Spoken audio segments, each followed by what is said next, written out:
Hello my friends and welcome back to the rabbit hole and welcome to part 2 of ranking my skincare results. Today's video is indeed a continuation of that video. I rather enjoyed filming it. I thought it was quite fun. I know not everybody did, so just so you know, this is going to be the last video in this series for a while because I've got a lot of other videos to do on this channel. I finally saw the 21 Days of Beauty flyer, so that's going to be coming, just a lot of different stuff on this channel. But if you do enjoy this, of course, let me know, and I will continue to make a third part down the road. I'm wearing a lot of the products that will be in the 21 Days of Beauty, which is so funny because I feel like this look is very much a throwback to 2019 or 2018 makeup, but you know it's never brand new items that are in the 21 Days of Beauty, right? Oh, also, before I get into this video, how many of you actually wear makeup, or at the very least wear mascara? Because for some reason, I'm into mascara again. It seems that around March and April, every year, I get really into mascara, so I'm trying a whole bunch of new mascaras, just switching them up. This one is the new one from Bite. I want to say Upswing, maybe something like that. We'll see if this one betrays me. In Friday's video, oh my goodness, the new Benefit Magnet Lash, that betrayed me. I watched that, I edited my own video, obviously, I edit my own videos. I was looking at the end of that video and I was like, oh, that is all under my eyes, just totally betrayed me. I promise today's video is about skincare. Let me give you some quick updates to the structure for this video. I decided I didn't like the structure for the last video. That last category, I'm just not sure it really made a lot of sense, so I've resorted everything and added in to the third place a few HGs, but otherwise meh. I feel like I really needed that category because there's so many brands out there where I really love some of their products and I could just completely leave behind everything else from that brand. So we needed that category, and then I just moved everything else down and got rid of, what was it? I wish I could forget. I feel like that was an odd circumstance anyway and just kind of needed a lot of explanation for why I meant that. I feel like this makes a lot more sense. And this is a continuation of the high-end brands. If you're curious as to what's going on in my mind with sorting these, I'm planning on doing an affordable video, which is going to be the biggest of them all, and then Korean, which is currently the smallest, and I'm doing clean beauty, which is difficult for me because I don't always love segmenting out clean versus not clean, but I know it's important to so many people, and I've tried a lot of the supposedly clean brands, so I figured we'll just go ahead and do that. Maybe we can do some explanation as to why I don't necessarily think that's that big of a deal anyway. And also, just because something is not in the clean video doesn't mean it's not safe for your skin. You know what I'm saying? It's a difficult...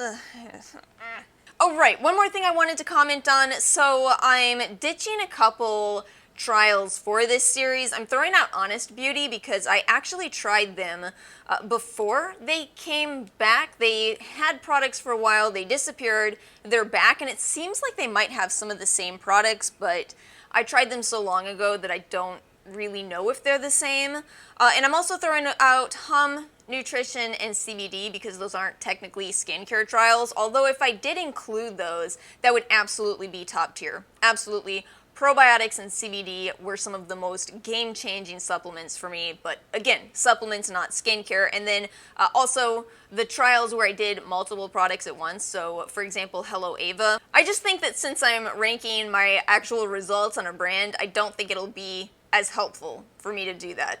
Okay, let's go ahead and get into today's video. I once again have 18 brands to rank, and we are going to be starting with the very first brand I ever trialed on this channel, Ole Henriksen. This is another brand that holds such a special place in my heart. It really does. First of all, I love Ole Henriksen as a person. He's such a happy person. I know that sounds kind of silly, but it's truly life goals. When you see somebody who is older and just loving their life, that's what I hope I can do someday, you know? And I also think his brand really stood out at the time. So this was, you know, over 4 years ago, about 4 to 5 years ago.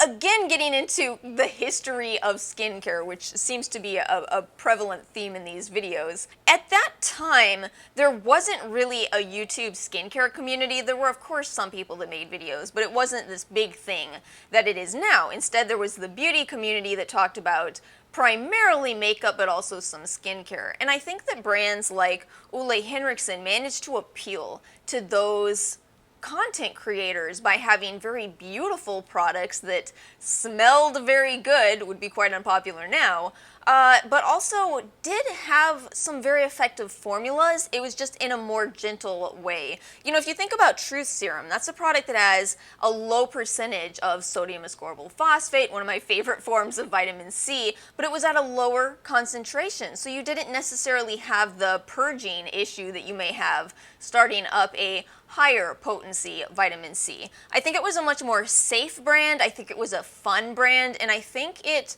really helped to evolve the skincare industry. What I have to say, and I do wonder if this is true for others, you all will have to let me know if you feel this way too, but I feel like I loved Ole Henriksen and then I kind of outgrew the brand. I decided I wanted to go stronger in my skincare, less scent, more products in general, actually.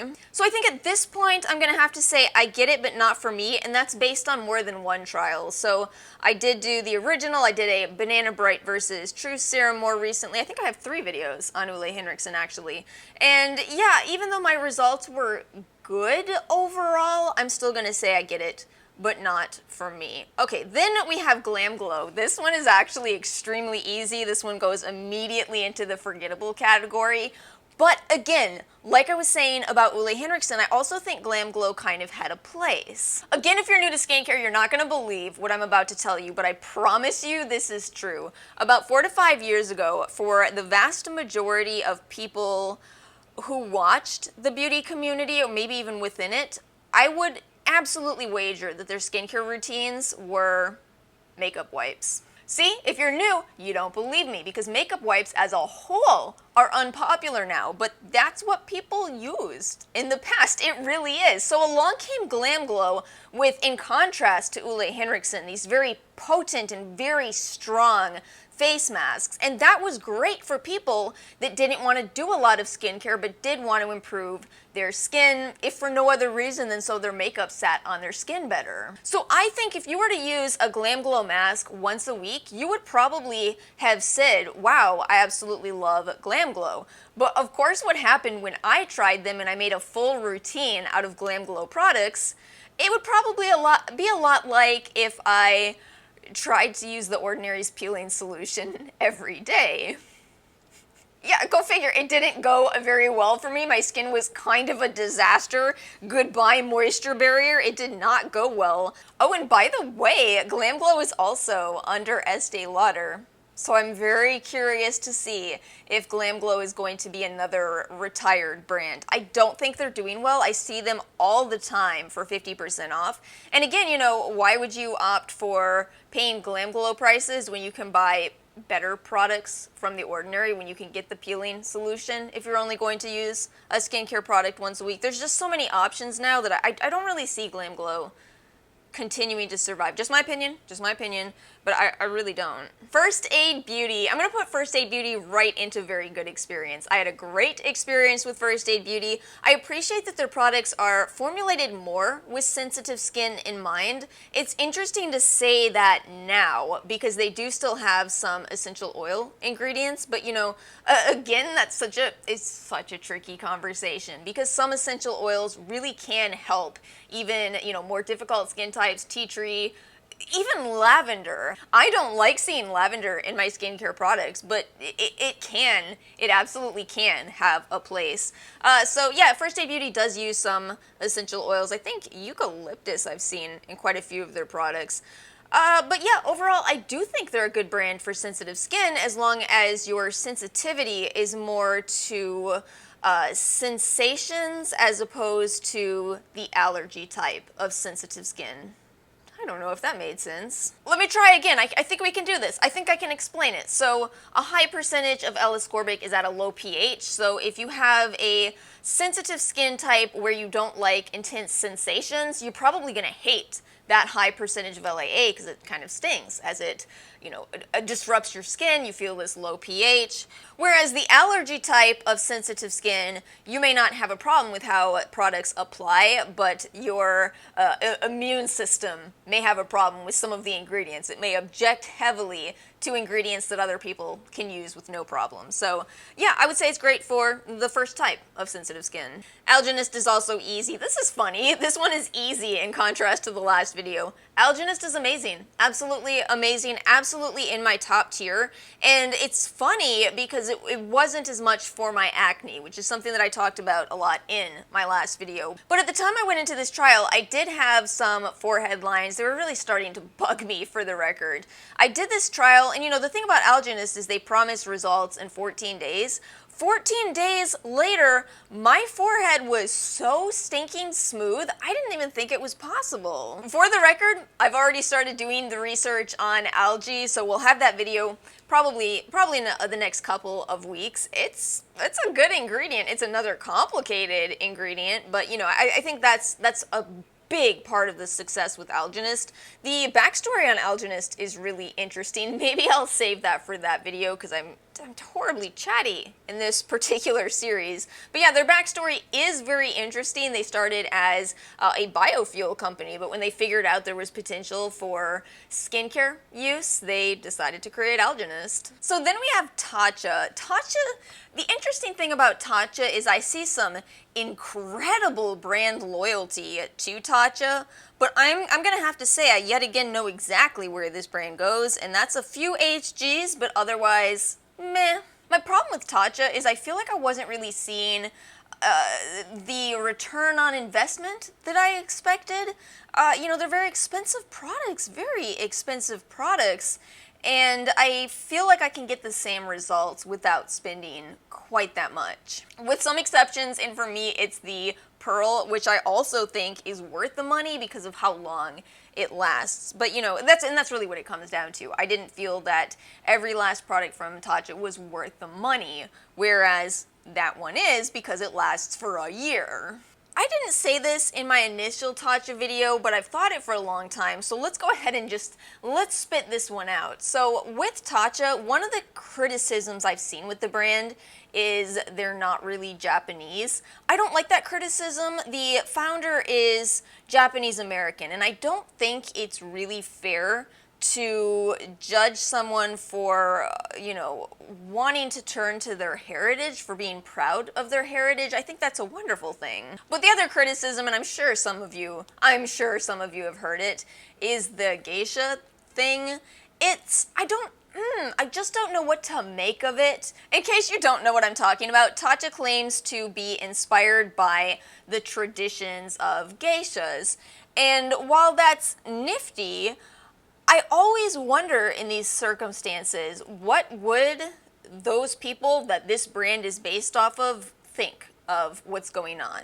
Would they be happy with it being a luxury brand? Would they be happy with it being, not that accessible to everybody just because of the prices? Would they be happy with being represented in this way? And I don't know. That's the ultimate problem, is I don't know. Maybe they would. Maybe they wouldn't. We're moving on to LovelySkin, which I feel like this may have been one of my first PR trials. How many of you know why there's more high-end brands than drugstore in terms of trial on my channel? How many of you remember? It's because I used to buy those little sampler sets, and for whatever reason, there's just not enough of those from affordable brands. Affordable brands need to start doing that. They need to start doing sample sets, because no matter how much YouTube you watch, no matter how many videos you watch reviewing products, really the only way to know if products work for you is to try them. And drugstore brands don't do samplers. I know e.l.f. has started to do samplers, and I really appreciate that, but more of these, there needs to be more sample sets. I'm going off. LovelySkin was a different trial because that was based off of a website. LovelySkin is a very lovely website, actually. It's dermatologist owned. The dermatologist has selected all of the brands and products that they carry and created their own line, and that's what I'm reviewing here, is the line of their own products. It actually was a very good experience. Arguably, of course, if a dermatologist is choosing all of the ingredients, the formulation, the products, it's probably going to be a pretty good brand, and it was a great experience. Funny enough, I've started ordering from LovelySkin a lot more these days because we live in a time where shipping is horrendous. It's horrendous. I am so upset with how bad USPS shipping currently is at the moment. Some of you have seen me go off about this. LovelySkin ships, I think it must be FedEx. 2 days after I place my LovelySkin order, I get my shipment. So I've been really happy with them as a website. They're quite underrated. I don't think they do as much influencer marketing. I know that when I talked to them, they said it was a very different direction for them to be working with me in the first place, but they won me over. And you get really nice free samples. Oh my gosh, how am I forgetting to mention this? I got SkinCeuticals samples with my last couple of orders, and then they threw in extra samples. Really, they're a great website. Benefit. Okay, Benefit, a few HGs, but otherwise, meh. This might surprise you. I love their moisturizer. This one is kind of funny because I know that very few people associate the brand Benefit with skincare. Benefit is always associated with their brow products, their mascaras, but their skincare was actually really nice for non-active skincare. It was very basic and straightforward skincare, but very cosmetically elegant. Tarte is actually a very good experience. Tarte has wonderful skincare. So I saw that Tarte has released a new version of Shape Tape, and it brought back all of my feelings about Tarte. I was a big Tarte fan about 8 years ago. Yes, 8 years ago. Back when what they did was mostly based off of the Amazonian clay line. That's what they really emphasized. They were a clean brand before that was kind of a trendy thing, but they had wonderful foundations for dry skin. Oh my goodness. And I feel like ever since Shape Tape, I have been kind of perturbed by Tarte. I really have. They just got too big for their britches. I'm really going off more about the makeup, but I actually like their skincare. I think they did it well, and I'm not even surprised by that. I think this is my point. I'm not surprised by that because I know Tarte is capable of really good products. They just have to not get so caught up in influencer collabs and whatever on earth happened with the initial Shape Tape foundation. They've made some bad decisions, I think. I think that's what it comes down to with Tarte. Good products, bad decisions. What a tagline for a brand. That's actually quite a few brands though, is it not? Alright, so then we have Korres, and as much as I hate to tell you this, I also... forgettable. Listen, bear with me. I know that Korres is a popular international brand, and that's great, but the reality is I have thought about this ever since I put these brands on this list. I have thought about Korres, and I just really cannot remember how things went. I vaguely remember that there was a product that had little rose petals in it, and it was pretty. I remember that. I remember that they had a nice gentle cleanser, which at the time was actually pretty remarkable. It was the Greek yogurt cleanser. Yeah, we didn't have a lot of gentle cleansers on the market, so it stood out back then. And I also remember the body care.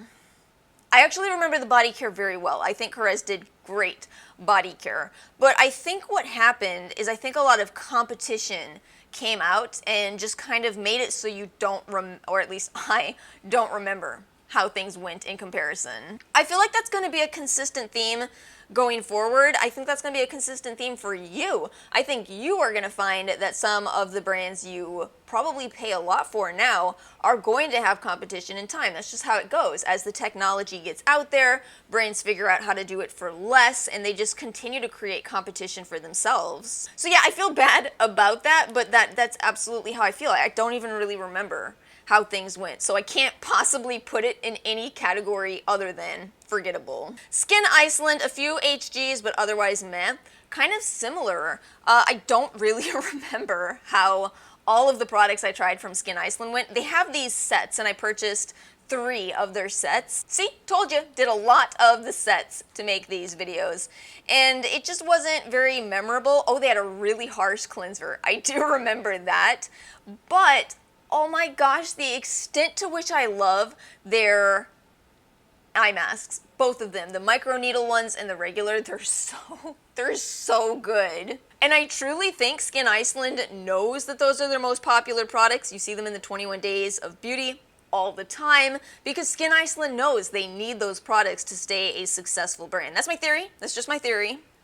Ooh, Sunday Riley. We're back to me saying, okay, this one is difficult for me. So yeah, this one is difficult, because when I trialed Sunday Riley about 4 years ago, my results were not good. They were the opposite of good. And I'll never know if that was because I was purging from higher percentages of vitamin C. You know, like I said, I was using Ole Henriksen before this, kind of more gentle products. So I'll never know if that was what caused the problem, because again, my skin did not look good, or if it was the fact that Sunday Riley does use some essential oil ingredients. I was able to narrow it down to the CEO line. I do not use the CEO line, but I love some of their other products. Good Genes? Good Genes is an amazing product on its own. Luna, amazing product. Also Saturn. Saturn's a really good product. Juno Oil. Okay, we've got a lot here, so I don't know if it's really fair to put that in a few HGs, but at the same time, my trial results were not excellent. But I've gone on to use so many other products with excellent results. So I think we're going to go ahead and put Sunday Riley in the very good experience category with that giant asterisk of except for the CEO line. Yeah, the CEO line is tricky. First of all, it's not my favorite type of vitamin C, but that's, you know, personal preference. However, it does contain quite a few essential oil ingredients, and if you can use those, great. But if you can't, especially if you're stacking CEO products, as I did, I was using the moisturizer and the serum together, it just was not, it was not a good situation. The other thing that's hard for me about Sunday Riley, though, is the drama that happened. I still, all these years later, still don't really know how I feel about it. And yet I highly suspect that what happened with Sunday Riley actually changed the way that brands carry themselves on the Sephora website. I am so convinced of this. In case you don't know, I'll tell you the story. Sunday Riley was a new brand that rose to popularity in the same era as Drunk Elephant. There was a lot of buzz around Sunday Riley and Drunk Elephant. So they were incredibly popular all over YouTube, all over Instagram, sold out in stores, people were raving about them. And then suddenly, out of nowhere, we discovered that Sunday Riley had been faking the reviews specifically on the Sephora website. It was a real S&10 moment. We thought everything was going fine, and then pfft. And it was so confusing for all of us that genuinely loved the products. And there was so much talk about why would a brand that has such good products fake their reviews? Why not just get honest reviews? And the real catch-22 for me is that I don't think they're the only brand. I think they were just the only brand that was caught. I would not be surprised in the slightest if almost every popular brand did the same thing. So it makes me feel kind of conflicted to isolate Sunday Riley as a brand that did this horrible thing, and for the record, I don't think it compares to the drama of, say, you know, Jeffree Star. I don't think it compares to that, but it still is something that, you know, creates inner conflict in me, because I don't want to support dishonest brands. I want to find honest brands that care about their customers and put their customers' needs first. That's what I want to find. And when you find out about stuff like that, it makes you question. It makes you go, did you care about us, or were you just about the bottom line? So it's very tricky. Ultimately, I guess for the most part, I can't say I've moved past it for the most part. There's a reason why I don't use a ton of Sunday Riley, even though I do acknowledge how good their products are. So it's difficult. I really think it's kind of tragic, actually. But you know how I said I think it's changed the industry? I think that ever since that happened, since it came out, I think that's why we see a bunch of influencer reviews, and not just influencer, there's tons of other platforms that do this, influencer, Buzz Agent, Octoly, etc. I think that Sephora probably heavily encouraged brands to do this, as opposed to creating another circumstance of drama. And this is win-win for all of us, because we all get to try out free products and write good reviews. You can write good reviews, you don't have to write 5-star reviews. They still get primarily 5-star reviews because people don't know that for whatever reason, but I try. I will tell you forever on this channel, you can read the terms and conditions. You are very much allowed to, and very much supposed to, write an honest review. Kate Somerville. Okay, Kate Somerville, honestly, very good experience. Very good experience. Probably, this one might have been able to go in the classic brands, I'm not really sure. Yeah, great experience with Kate Somerville. I did not stick with her Exfoliate line. I thought that was too harsh for my skin, which is a little more sensitive to AHAs, but her Eradicate line is amazing. I only used the drying lotion alternative from Kate Somerville for a while, but then I tried the cleanser, I tried the serum, and they are phenomenal products against acne. Oh my goodness. At least against my acne, you know how skincare is very personal. Yeah, I had great results. It's funny, in the video itself, I did not know some things about the Kate Somerville brand when I made my video. So one of the things I critiqued is that her products made for more mature skin are very, very pricey. Which video was it where I was going off about how some brands charge more for products for mature skin because they expect those customers to have more money? I think it was my Beauty of Joseon video. Yeah, that's what I was getting at with that video, but I was missing a detail, and that is that apparently these products are available through BoxyCharm or maybe Ipsy or something like that, so you don't have to pay anywhere near the $98. And in that case, I stand corrected. I will absolutely sit here and say if that's the case, then I have changed my mind. Because, you know, truly, I do judge the product, the formulation, against its price tag. I think that there are some products where, sure, the price tag does make sense in my head, but sometimes I just really, I don't see it. Sometimes I just think that you don't need to charge that for that product. So hey, if it's available through BoxyCharm for less, by all means, Kate Somerville products are excellent. Tula. I'm gonna have to say with Tula, a few HGs, but otherwise meh. I should love this brand, hypothetically. I absolutely should love this brand. Probiotic based, has a lot of products for acne prone skin. Doctor developed brand as well. But for some reason, a lot of their products are just kind of underwhelming to me personally. I did say I suspect it's a brand for oily skin. So you may have a completely different feeling about this brand if you have an oily skin type. But yeah, for me, it's just the clarifying gel. That one is the best BHA product I've ever tried, period. But that's kind of it. I like the cleanser. Even then, I wouldn't say the cleanser is HG for me. It's fine. They do have some new products that have come out that are fragrance-free. I actually think that's one of the things that held them back for a while. They came onto the market when fragrance-free started to trend, but they came out with fragrance products. So yeah, we'll see the direction of Tula. I do think they can still change it. I think they can come out with some more amazing products. That's an interesting contrast to Dr. Lili Fan, which I have to put into the amazing category. That is a funny contrast that this fell immediately after Tula, because again, there's a lot of similarities with these brands. Both are doctor developed, both are rich in probiotics, but there's something so much more special about Dr. Lili Fan's products. They are so effective. Her little microdermabrasion peel, amazing. Her moisturizer and serum, incredible. She's also got she's got patents on some of her ingredients, including that glycerol retinoate, and I think that I don't really like to go off too much on ingredients where there's not a ton of research yet, but anecdotally, please do more research, Dr. Lili Fan. I think you've really got something there. It Cosmetics. It Cosmetics.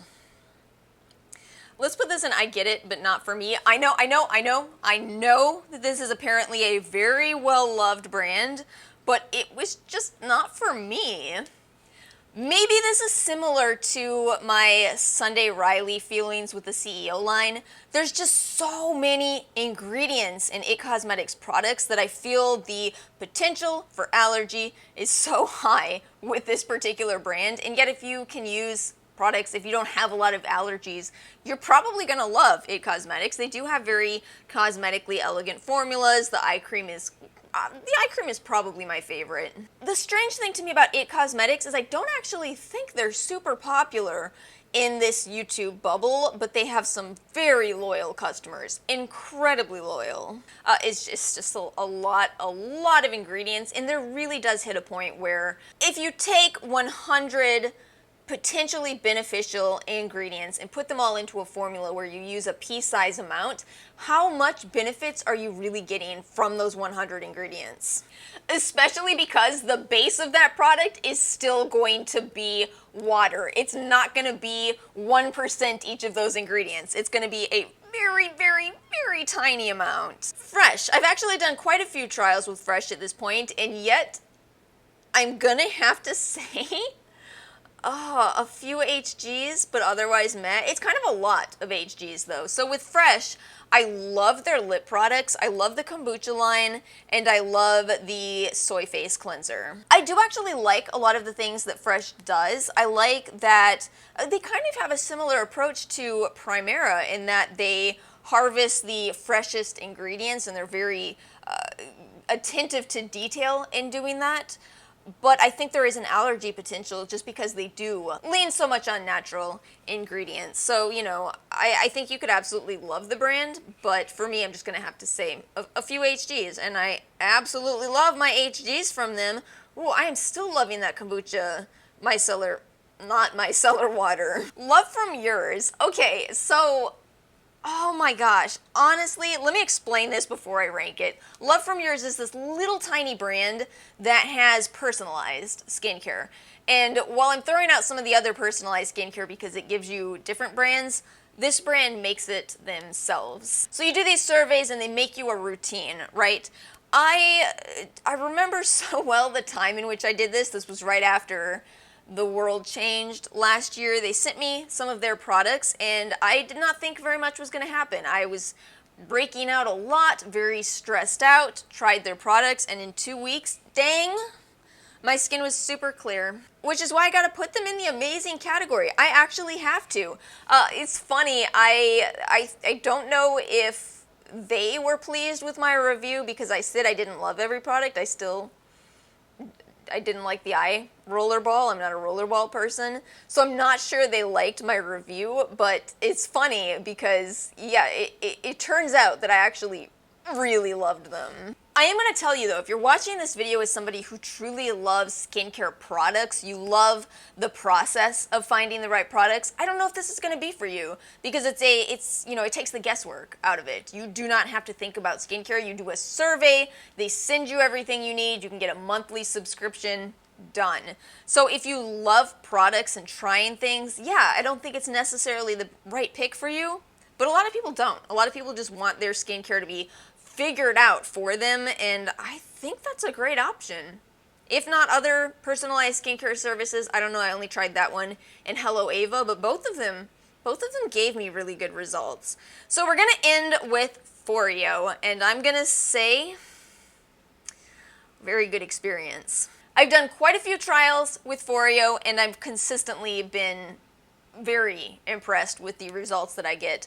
I will say it's still hard for me to say amazing just because of the prices of Foreo products, especially in a market where there are dupes. There's definitely dupes for Foreo products these days, but nonetheless, if you can splurge on the Foreo products, I don't think you'll be disappointed. They are very well made. Overall, I mean, I think that they have excellent optional skincare products. There we go, that's perfect. I absolutely think you can have a wonderful skincare routine without, you know, a facial cleansing brush or some kind of a device. I think you can have a great routine without those. But if you are interested,